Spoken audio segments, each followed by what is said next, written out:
মই আজি আপোনালোকক দেখুৱাম ফ্ৰী সিলাই মেচিনৰ বাবে কেনেকৈ অনলাইন এপ্লাই কৰিব লাগে। আমি সকলোৱে জানো অসম চৰকাৰে সংখ্যালঘু মহিলাসকলৰ বাবে এটা নতুন আঁচনি মুকলি কৰিছে। এই আঁচনিৰ জৰিয়তে চৰকাৰে মহিলাসকলক ফ্ৰী সিলাই মেচিন দিব। এই আঁচনিত অনলাইন এপ্লাই চলি আছে। মই আজি আপোনালোকক দেখুৱাম ফ্ৰী সিলাই মেচিনৰ বাবে কেনেকৈ অনলাইন এপ্লাই কৰিব লাগে।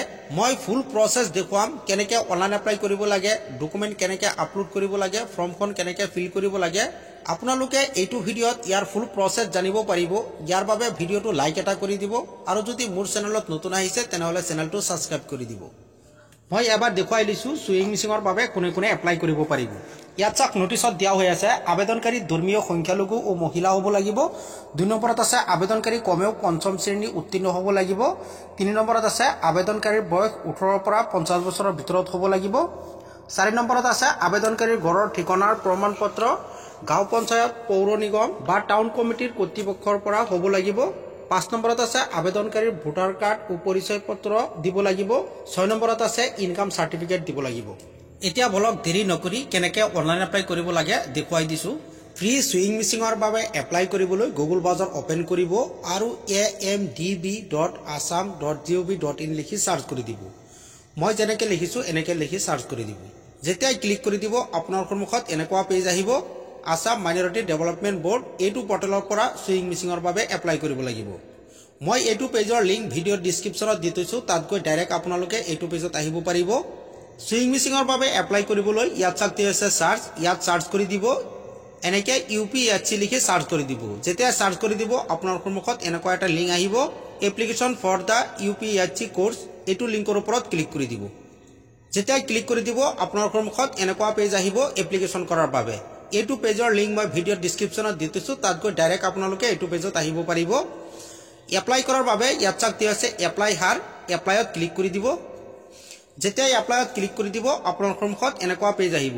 অলপ তলফালে আহিব, ইয়াত চাওক দুটা অপশ্যন দিয়া হৈ আছে। এটা হ'ল জেনেৰেল ইনফৰমেশ্যন আৰু এটা হ'ল cross wise form fill up. এইটো অপশ্যনত তলত চাওক দুটা অপশ্যন দিয়া হৈ আছে। এটা হ'ল SHG ফৰ্ম আৰু এটা হ'ল কেণ্ডিডেট ফৰ্ম। যদি আপুনি সুইং মেচিনৰ বাবে এপ্লাই কৰিব বিচাৰে তেনেহ'লে তলত যিটো অপশ্যন দিয়া হৈ আছে কেণ্ডিডেট ফৰ্ম ফিল আপ, এই কেণ্ডিডেট ফৰ্ম ফিল আপত ক্লিক কৰি দিব লাগিব।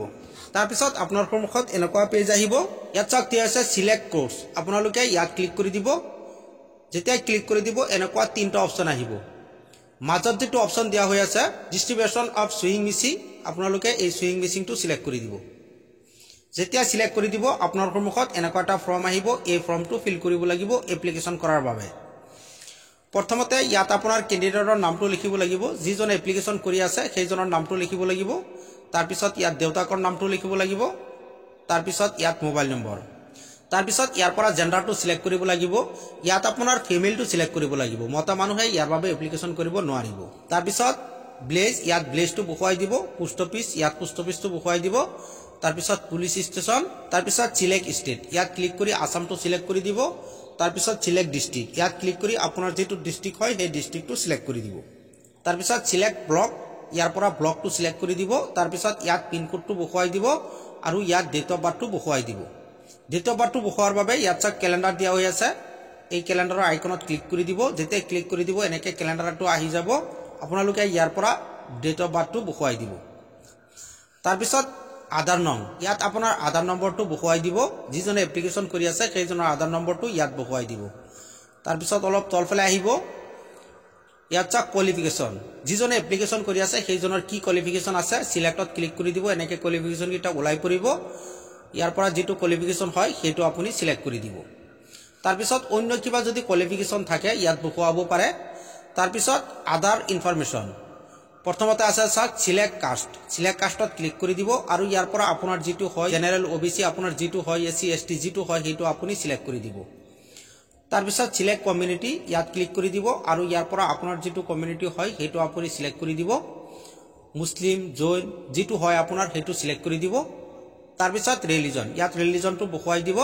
তাৰপিছত চিলেক্ট প্ৰিভিউ ট্ৰেইনিং, আপুনি টেইলাৰিঙৰ কিবা ট্ৰেইনিং লৈছে নেকি, সিলেক্টত ক্লিক কৰি দিব। এনেকৈ দুটা অপশ্যন আহিব, এটা হ'ল ইয়েছ আৰু এটা হ'ল নো। যদি আপুনি ট্ৰেইনিং লৈছে তেনেহ'লে ইয়েছটো সিলেক্ট কৰি দিব আৰু যদি ট্ৰেইনিং লোৱা নাই তেনেহ'লে নোটো সিলেক্ট কৰি দিব।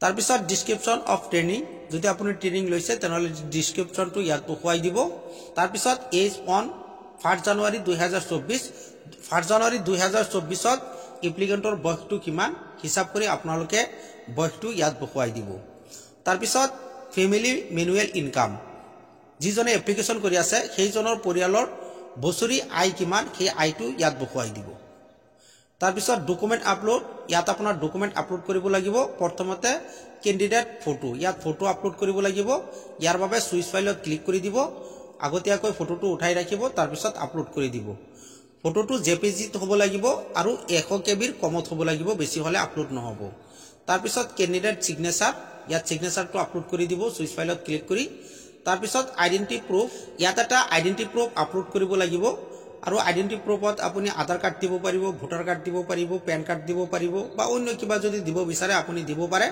আইডেন্টিটি প্ৰুফটো আপোনাৰ পিডিএফত হ'ব লাগিব আৰু 500 কেবিতকৈ কম হ'ব লাগিব 500 কেবিৰ ওপৰত হলে আপোনাৰ আপলোড নহব তাৰপিছত এড্ৰেছ প্ৰুফ ইয়াত আপোনাৰ এটা এড্ৰেছ প্ৰুফ আপলোড কৰিব লাগিব আধাৰ কাৰ্ডো দিব পাৰে বা অন্য কিবা যদি থাকে দিব পাৰে তাৰপিছত স্কুল সাৰ্টিফিকেটটো আপলোড কৰিব লাগিব যেটো কোৱালিফিকেশন আছে কোৱালিফিকেশনটো ইয়াত আপলোড কৰিব লাগিব তাৰপিছত কমিউনিটি সাৰ্টিফিকেট অফ ৰিলিজন যদি আপোনাৰ থাকে তেনেহলে আপলোড কৰিব তাৰপিছত বিপিএল সাৰ্টিফিকেট যদি আপোনাৰ বিপিএল সাৰ্টিফিকেট থাকে তেনেহলে আপলোড কৰিব বা যদি আপোনাৰ ৰেশন কাৰ্ড আছে তেনেহলে ৰেশন কাৰ্ডটো আপলোড কৰিব পাৰে তাৰপিছত কাৰ্ড সাৰ্টিফিকেট যদি থাকে তেনেহলে আপলোড কৰিব যিসকলৰ কাৰ্ড সাৰ্টিফিকেট আছে সেইসকলে আপলোড কৰিব আৰু যিসকলৰ কাৰ্ড সাৰ্টিফিকেট নাই সেইসকলে আপলোড কৰিব নালাগে তাৰপিছত ইনকাম সাৰ্টিফিকেট ইনকাম সাৰ্টিফিকেটটো আপলোড কৰিব লাগিব স্ক্ৰিনিং কৰি সুইচ ফাইলত ক্লিক কৰি আপলোড কৰি দিব তাৰপিছত এজ প্ৰুফ আপোনাৰ এটা এজ প্ৰুফ দিব লাগিব যেহেতু এপ্লিকেশন কৰাৰ বাবে 50 বছৰতকৈ কম হ'ব লাগিব সেই কাৰণে ইয়াত এটা